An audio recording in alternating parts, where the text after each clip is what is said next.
Hello అండి, welcome back to our channel Andhra రుచులు పై మల్లిక. ఈరోజు మనం రాగి పిండి లడ్డూలని ఎలా ప్రిపేర్ చేయాలో చూద్దాము. చాలా టేస్టీగా ఉంటాయి అండ్ హెల్తీగా ఉంటాయండి. ముఖ్యంగా పిల్లల్లో బుద్ధిని మరియు శక్తిని రెండింటిని పెంచడానికి ఈ రాగి పిండి లడ్డూలు అనేది బాగా ఉపయోగపడతాయి. ఎంతో ఆరోగ్య ప్రయోజనమైన ఈ రాగి పిండి లడ్డూలని ఎలా ప్రిపేర్ చేసుకోవాలి ఏంటి అనేది చూసేద్దాం పదండి. ముందుగా స్టవ్ వెలిగించుకొని బాండి పెట్టుకొని దాంట్లో 2-3 టేబుల్ స్పూన్ల వరకు నెయ్యి వేసుకోండి. నెయ్యి కొంచెం హీట్ అయిన తర్వాత మనం కట్ చేసి పెట్టుకునే డ్రై ఫ్రూట్స్ని కూడా వేసుకోండి. మీకు ఏవి కావాలంటే అవి డ్రై ఫ్రూట్స్ వేసుకోవచ్చండి. వీటిని లో ఫ్లేమ్లో దూరగా వేయించుకోండి. ఇవి కొంచెం లైట్ గోల్డెన్ బ్రౌన్ కలర్ వచ్చేంత వరకు కూడా బాగా వేయించుకోవాలి.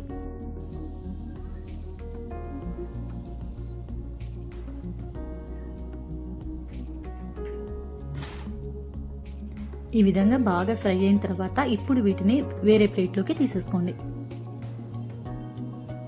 ఇప్పుడు ఇదే బాండీలో 1.5 కప్పు వరకు రాగి పిండి వేసుకోండి. 1/2 కప్పు వరకు బొంబాయి రవ్వ వేసుకోండి. మీకు కావాలి అంటే 2 కప్పుల రాగి పిండి కూడా వేసుకోవచ్చండి. దీని లో ఫ్లేమ్లో బాగా వేయించుకోండి. మనం వేసుకున్న రాగి పిండి బొంబాయి రవ్వ లో ఫ్లేమ్లో వేగడానికి కనీసం 10 నిమిషాల టైం పడుతుందండి. ఇవి వేగిన తర్వాత పిండి బాగా పొడిపొడిలాడుతూ మీకు మంచి సువాసన వస్తుంది. ఈ విధంగా బాగా ఫ్రై అయిన తర్వాత ఇందులోనే 1/2 టీ స్పూన్ వరకు ఇలాచీ పౌడర్ వేసుకోండి. 1 కప్పు వరకు బెల్లం వేసుకోండి. నేను తీసుకున్న క్వాంటిటీకి 1 కప్పు బెల్లం అనేది కరెక్ట్గా సరిపోతుందండి. 2 కప్పుల రాగి పిండికి 1 కప్పు బెల్లం కరెక్ట్గా సరిపోతుంది. మనం వేసుకున్న బెల్లం మొత్తం కూడా బాగా కలిసేటట్టు కలుపుకొని స్టవ్ ఆఫ్ చేసుకొని మూత పెట్టుకోండి. ఒక 10 నిమిషాల పాటు అలా వదిలేయండి. మనం బెల్లం పౌడరే వేసాం కాబట్టి ఆ హీట్కి లైట్గా మెల్ట్ అవుతుంది.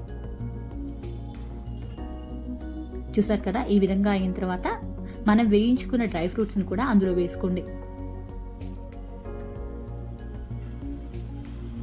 ఒకసారి బాగా కలుపుకోండి.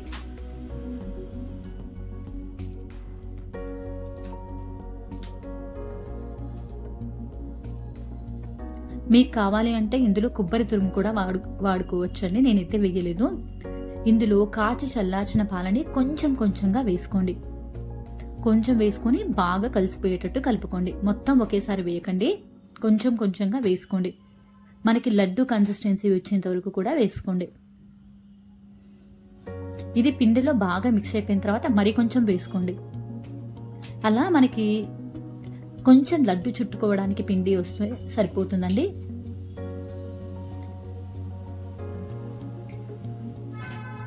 చూసారు కదా, నేనైతే ఈ విధంగా వచ్చేంత వరకు కూడా పాలు వేసాను.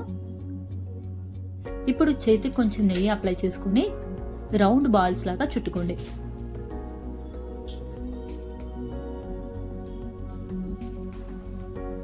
దీనిపైన ఒక జీడిపప్పు పెట్టుకొని మీరు రౌండ్ బాల్స్ లాగా చుట్టుకోవచ్చండి. జీడిపప్పు కానీ బాదం పప్పు కానీ ఏదైనా మీరు ప్లేస్ చేసుకోవచ్చు గార్నిషింగ్ కోసం.